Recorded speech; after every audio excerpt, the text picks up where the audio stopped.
उत्तर प्रदेश विधानसभा चुनाव से पहले कांग्रेस ने अपने संगठन को मजबूत करने की कवायद तेज कर दी है। यूपी को 6 जोन में बांटा गया है। मध्य प्रदेश कांग्रेस नेता और राष्ट्रीय सचिव कुणाल चौधरी को ब्रज जोन की जिम्मेदारी दी गई है। उनके जिम्मे में 13 जिले हैं। कुणाल चौधरी का कहना है कि यूथ और महिलाएं इस वक्त सरकार से परेशान हैं। हम मजबूती के साथ लड़ेंगे और सरकार बनाएंगे। उत्तर प्रदेश विधानसभा चुनाव के पहले कांग्रेस के राष्ट्रीय सचिव कुणाल चौधरी को एक बड़ी जिम्मेदारी उत्तर प्रदेश की दी गई है। सह प्रभारी बनाया गया है। क्या लगता है, क्या चुनौतियां आपके सामने उत्तर प्रदेश इलेक्शन में रहेगी?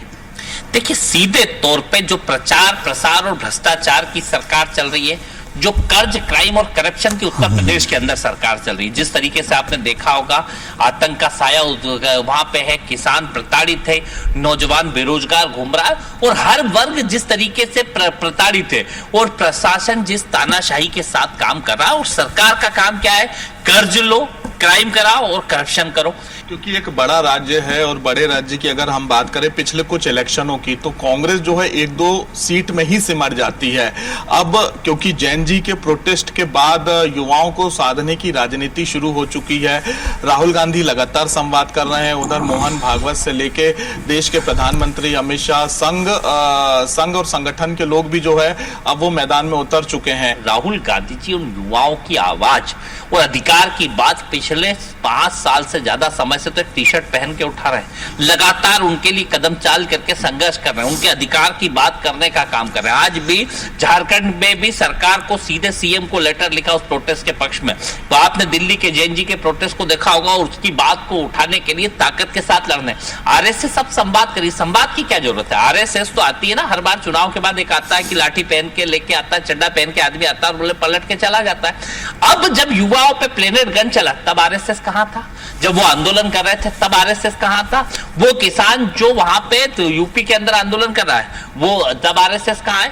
अब तो मध्य प्रदेश में राहुल गांधी भी आ रहे हैं। अगले महीने उज्जैन का उनका दौरा प्रस्तावित हुआ है। वही घूम फिर के बात आ रही है कि यूथ से जो है संवाद करेंगे। क्यों नहीं करना चाहिए? इस देश के युवाओं से संवाद, नेतृत्व। क्योंकि मोदी जी आप मन की बात करते हैं, अपने मन की बात कह देते हैं, रेडियो प्रोग्राम देते हैं और वो बात करके निकल जाते हैं। राहुल गांधी जी लोगों के मन की बात को सुनने का काम करते हैं। राहुल जी संवाद करते हैं, डिक्टेट नहीं करते हैं। 2 बड़े अंतर है। एक मन की बात करके निकल गए, काम की बात नहीं करेंगे। राहुल जी काम की बात करते हैं, उनके काम की बात सुन के।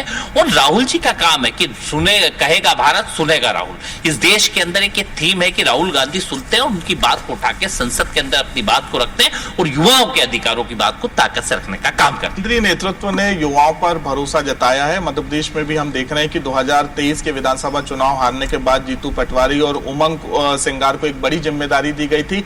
अब मध्य प्रदेश से ही एक युवा चेहरे को उत्तर प्रदेश विधानसभा चुनाव के ठीक पहले सह प्रभारी की जिम्मेदारी दी गई है।